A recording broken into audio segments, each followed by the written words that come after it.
Arby gave us the story. I want the other people to know that didn't see the origination of MALOV. Tell us everything about it, man, because it's really, really cool. About MALOV or Iron Eyes?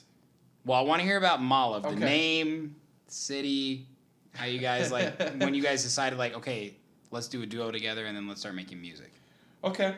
So, you know, obviously, if you know me, you probably know Arby. We always play together. Probably. You know, You have very to, much don't like you? attached at the hip of the thing, you know? Well, it depends. Depends on how you approach and meet us, you know? That's true. That's true. You know, like, Arby's got very much his own friends, and I have my own friends. Well, you guys are different, too. We are different. I'd like to say we're very different. And the older we get, the more different we're becoming, you know? But our differences is kind of like a yin and yang. And Yes. I keep hearing that about us. Like Yeah. we whatever the other person doesn't complete, the other person has. And whatever the person completes here, the other person doesn't. You know? And it kind of works. It flows in a way. The way MALOV came about, him and I have been playing together, I don't know, since the beginning of my DJ career, pretty much. Yeah. You know, and we have our own sets, we have our own brands. Yep. But when we play together, it's just a different energy. We bring in this very, like, deep, dark, housey tech. I can't even put a genre. It's almost like you both play your guilty pleasures. Yes. That's essentially. And we're always trying to up each other out. You're unapologetically yourselves. Yes. During those sets. More bro. so than ever. Like, that is the most, like, we just don't give a shit about what anyone's thinking or saying. We're up here, we're writing. Unbelievable sets. Thank you. Unbelievable. You know, and it had a lot of very positive reaction. Yeah. A lot of people have been asking us, when are you guys gonna do a duo? Yeah. When are you gonna release a duo? When are you gonna do this? And we were playing a show. Where was it? At Liquor Box. And they were doing house nights. You know, it was a Sunday night. Right. And the manager at the time, one of our friends, Dash, he's like, I'm just gonna put your names together. He just wrote MALOV. You know, like Mala and Kislov together. Yeah. And it just became MALOV. And we were like, who the fuck's MALOV? He's like, that's you guys. You guys are MALOV. I'm like, what? Like, yeah, that's the name I made. Just go with it. It's gonna be fun. We're like, well, okay, whatever. We really didn't care. You know, like, Yeah. You know, we're so used to playing together. And we did it. And MALOV kind of grew on us. You know, it stuck in. And then over time, we figured out that's a city in Denmark. Yep. MALOV, which is like a water city, which made the story even more intriguing. Like, Yes. no one even really knows what MALOV is. That's right. So it had all these letterings and stuff, and we came up with the logo.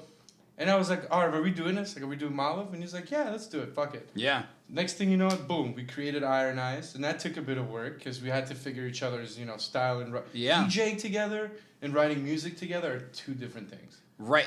And totally. And RV jumped into the production pool, right? I mean, I would say like a belly smack skinny dipped into the production. He had good resources available to him, you know? Like, Exactly. He went for it. Right. Aside from me being his best friend and you know, help whatever he needs from me on the production end and vice versa, he also had Orville, which was already used to my shenanigans and bullshit. Yeah. You know? So Arv was like a breeze, I think, for him to take on. That's right.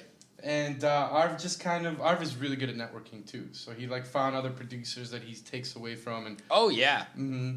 So he just he was able to jump in, like you said, belly flopping in first. Yeah. Which is good because he's got a good parachute to fly with. In case. He went for it, man. Yeah. And it's really, really cool because all of the influences that he's been inspired by and you, like, I really hear this beautiful combination of your styles and influences, right? We've got groovy, dark tribal tech that, like, really builds here.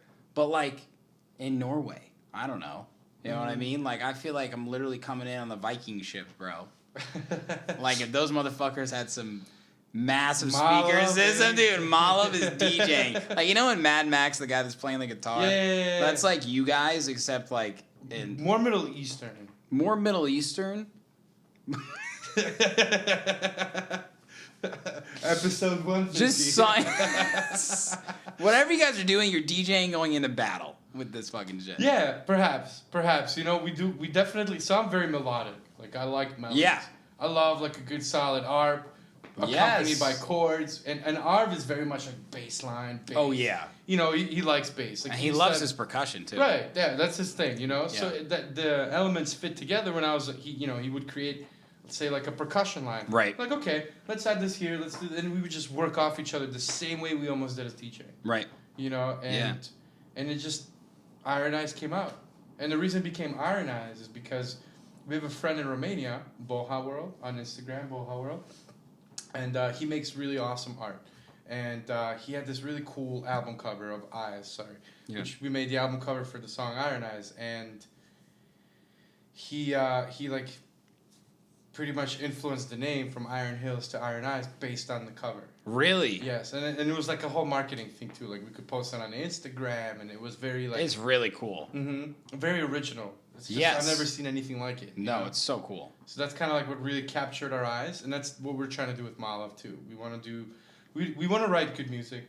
We don't care to headline festivals. We don't care to be like the next top 100 as far as MALOV goes. MALOV is just our passion project we're writing music on, but it's also like our artistic project. It's where we get to really showcase like what we want to do that we maybe can't do as RV Mal or Alex Kislov, you know? I love that, man. Good for you guys. It's so cool just to see you guys have an outlet like that creatively, especially, like I said, RV getting into the production game and really getting after Diving it. in, yeah. Yeah, so it's beautiful, and it's a great track, man. That's another, like, immediate add to the USB, if you ask me. Thank you. It's on the USB. Is it? Yeah. Perfect. Next time you're playing it, just send me a video or something. I will. Well, we'll post it on episode 150. That's right. Also, not DJing anywhere.